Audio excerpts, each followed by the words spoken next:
Boa tarde a todos. Quero ler uma palavra das Escrituras com vocês. Se encontra no Evangelho de Lucas, capítulo 23, versículo 32. Diz assim: E também conduziram outros dois que eram malfeitores, para com ele serem mortos.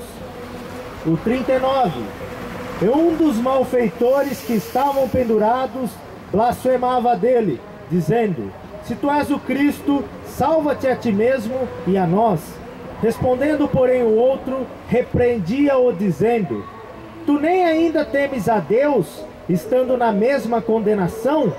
E nós, na verdade, com justiça, porque recebemos o que os nossos feitos mereciam, mas este nenhum mal fez. E disse a Jesus: Senhor, lembra-te de mim quando entrares no teu reino. E disse-lhe Jesus: Em verdade te digo que hoje estarás comigo no paraíso. Há 2000 anos atrás, Deus se encarnou em um homem para salvar a humanidade. Ele escolheu morrer por nossos pecados. Jesus não foi assassinado. Ele próprio entregou a vida dele. Foi um sacrifício. Quando Jesus foi crucificado, a Bíblia diz que dois malfeitores foram crucificados junto com ele. A crucificação era a morte mais vergonhosa que uma pessoa podia passar. Vergonhosa para os romanos, porque era destinada aos piores tipos de criminosos da época, aos estrupadores, aos ladrões, aos baderneiros. Para os judeus também era uma morte vergonhosa, porque a Bíblia diz que maldito todo aquele que for pendurado no madeiro. Aquele que morre numa cruz, no madeiro, é considerado uma maldição, está sobre a maldição de Deus. Jesus se fez maldito por nós. Ele foi contado como os criminosos. E aqui, esse texto que eu li, diz duas falas dos dois ladrões que estavam com Jesus. Acredita-se que o ladrão que estava à direita era aquele que repreendeu da esquerda. O ladrão da esquerda dizia: Se tu és o Cristo, salva-te a ti mesmo e a nós. Tem pessoas que para crer em Deus só vai crer se um anjo descer do céu. Tem pessoas que só vai acreditar em Deus se o casamento for restaurado. Tem pessoas que para crer em Deus só se tiver a conta do banco recheada de dinheiro. Deus não precisa provar nada para ninguém. A própria criação diz que testifica as coisas de Deus. As coisas visíveis mostram como são as coisas invisíveis. Se olha para a natureza, se olha para as estrelas do céu, se olha para a imensidão do universo. Se você não acreditar num Deus, eu não sei no que você acredita. Então, ele, mesmo estando numa cruz, ainda zombava de Jesus. E o ladrão da direita nos ensina algo maravilhosíssimo. Ele ensina assim, que quando o ladrão da esquerda começava a repreender a Jesus, começava a falar mal de Jesus, começava a blasfemar de Deus, o ladrão da direita dizia: Tu nem ainda temes a Deus, estando na mesma condenação? O ladrão da esquerda estava morrendo, estava sendo crucificado, estava indo para a morte, estava no estado de condenação, e nem ainda ele reconhecia que era um miserável. Ele nem ainda reconhecia que precisava de Deus, que carecia da graça de Deus. Ele nem reconhecia que o Salvador estava do lado dele. Às vezes Jesus aparece para você através de pessoas falando, dando mensagens, como agora está usando a minha vida para falar. E nem ainda Jesus perto de você, usando pessoas para falar que Ele existe, que Ele é o Salvador. Você não está nem aí. Você está atrás do futebol, você está atrás do carnaval, você está atrás de pornografia, você está atrás em ser rico, em comprar um carro, em abrir um negócio. Só está preocupado com as coisas terrenas. Só está preocupado com o aqui e com o agora. Que era a mesma coisa daquele ladrão. Ele talvez devia ser um miserável que sentia raiva de Deus. Devia ser uma pessoa que falava assim: ah, se Deus existe, por que eu estou numa cruz? Se Deus existe, por que eu estou sofrendo? Jesus estava do lado dele. E nem ainda Deus tão perto a pessoa crê.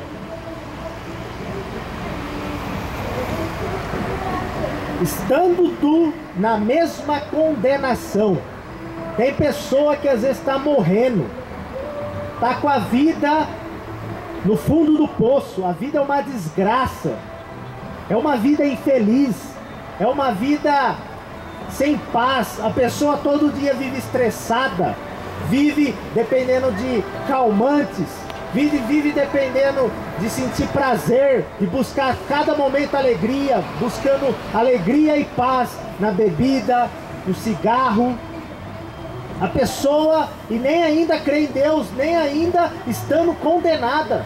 A pessoa vê a miséria da vida dela e nem ainda por cima, não está nem aí. Estando na mesma condenação. Quantas pessoas de hoje estão na mesma condenação, são condenados e acham que estão salvos, acham que a vida está bem? Os ateus dizem: eu não preciso de Deus, eu tenho tudo, eu não sinto necessidade de nada.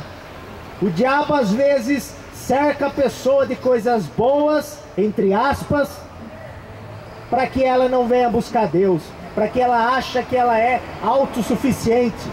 O que aquele ladrão da esquerda tinha, que é a principal coisa que impede você de conhecer a Deus, era a soberba, era o orgulho, era achar que não precisa de Deus. A soberba é uma afronta contra Deus, é uma maneira do homem dizer que ele não precisa de Deus, que ele é autossuficiente. Ah, eu posso, eu consigo, o meu intelecto, os meus amigos, a minha influência, a minha empresa, o meu dinheiro, para que eu preciso de Deus? Muitas vezes a pessoa não está numa cruz, não está morrendo. Às vezes ela até tem dinheiro, mas é um miserável, não tem paz, não tem alegria, está condenado. E nem ainda crê em Deus, nem ainda reconhece que precisa de um Salvador. E aprendemos também com esse texto o outro ladrão, ou malfeitor, o ladrão da direita. Ele disse: e nós na verdade com justiça, porque recebemos o que os nossos feitos mereciam. Esse homem manifestou a sabedoria de Deus. O princípio da sabedoria é temer a Deus. Esse ladrão temia a Deus. Mesmo estando numa cruz, ele reconhecia: eu estou aqui morrendo, sendo crucificado, porque eu pequei, eu roubei, eu matei, eu era um baderneiro, eu era um criminoso. Eu fiz as coisas erradas, eu tomei atitudes erradas na vida. Ele reconheceu que o castigo dele era digno para ele. E às vezes acontece desgraças na sua vida e você quer culpar Deus. Deus não é mau, Deus ele é justo. Deus retribui cada um as suas obras. Ele faz o próprio pecado do homem cair sobre a cabeça dele. Quem mata pela espada morrerá. Ele diz, continuando, a primeira atitude que uma pessoa tem que ter para se aproximar de Deus é ela se humilhar diante de Deus. A Bíblia diz: aquele que se exaltar será humilhado, mas aquele que se humilhar será exaltado.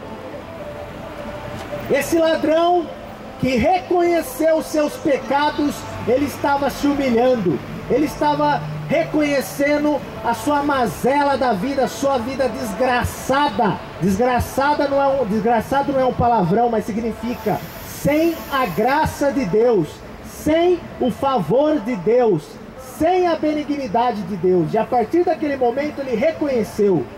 E a primeira maneira de você chegar próximo de Deus é lendo as Escrituras, porque as Escrituras produzem fé. A fé vem pelo ouvir, e ouvir a palavra de Deus. Ele reconheceu quão miserável ele era, quão maldito ele era. E depois, o que ele diz? Que aí é preciso ter fé, é preciso ler as Escrituras para conhecer quem é Jesus. Ele diz: mas este nenhum mal fez. Ele estava falando para aquele que estava blasfemando de Jesus. Você fica aí zombando de Jesus, você que está morrendo, eu e você estamos aqui morrendo na cruz, porque pecamos, porque desobedecemos, fomos condenados, merecemos o nosso castigo. Mas este aí, que se diz Jesus, nenhum mal fez. Nunca saiu engano da boca de Jesus. Nunca saiu maldade da boca de Jesus. Ele nunca cometeu uma injustiça. Ele nunca se deixou ser dominado pelo mal, pelo pecado. Mesmo todo mundo sendo contra, os religiosos não estavam nem aí, iam contra Jesus, buscavam matar Jesus a todo momento. E mesmo assim, ele continuava fazendo bem. Jesus nunca fez mal a ninguém, ele foi perfeito. O próprio discípulo que traiu a Jesus, chamado Judas Iscariote, depois que reconheceu o tamanho da maldade que cometeu, ele reconheceu: ah, eu pequei contra sangue inocente. O próprio Judas, um traidor, reconheceu que Jesus era inocente. Uma outra pessoa ruim, a mulher de Pilatos, teve um sonho perturbado e disse para o governador: não se meta na questão deste justo, porque muito sofri por causa dele. Pilatos também, no capítulo 23 de Lucas, declara 3 vezes para o povo: nenhuma culpa acho neste homem. O próprio governador, o próprio que tinha o poder de exercer juízo, declarou para toda a multidão. Deus estava usando a boca de Pilatos para falar: nenhum mal tem este homem, nenhuma culpa há nele para que possa ser condenado. E a multidão escolheu Barrabás, a multidão escolheu um assassino, um homicida, um baderneiro, um tumultuador. Hoje é a mesma coisa. O povo não está nem aí para Jesus. O povo, hoje o Jesus das pessoas, o Deus das pessoas é o Neymar, é os cantores gospels, é os pastores, é o Papa. Hoje Jesus para a pessoa transformou Deus num homem. Ela adora a Deus, ela adora, quer dizer, o homem. Às vezes adora o cônjuge, ama mais o filho do que a Deus. Jesus diz: amarás, o primeiro mandamento é: amarás ao Senhor teu Deus de todo o teu coração, de toda a tua alma, de toda a tua força, e o próximo como a ti mesmo. Se alguém não aborrece pai, mãe, irmão, filho e até mesmo a sua própria vida, não pode ser meu discípulo. Se você quer seguir a Jesus, ninguém pode tomar o lugar de Deus. Não significa que você deva odiar as pessoas ao seu redor. Significa que você não deve amar eles acima de Deus. Você deve amar menos. Deus deve ser o centro da sua vida, todas as suas decisões. O livro de Provérbios, capítulo 3, diz para que a gente deve confiar, depositar todo o nosso conhecimento em Deus, não estribar, não apoiar, não ter a nossa mente como uma muleta, porque a gente está no estado de condenação. Esse ladrão, depois ele diz a Jesus: Senhor, lembra-te de mim quando entrares no teu reino. Esse ladrão reconheceu o quão miserável era, reconheceu a santidade de Jesus. Se há que pode se dizer que ele era um bom ladrão, Bom e ladrão é uma palavra complicada. Mas Jesus pode fazer um ladrão se tornar bom, uma pessoa de verdade deixar de ser ladrão. Ali naquele momento na cruz, ele recebeu o perdão dos pecados. Ali naquele momento, ele passou de condenado para ser salvo.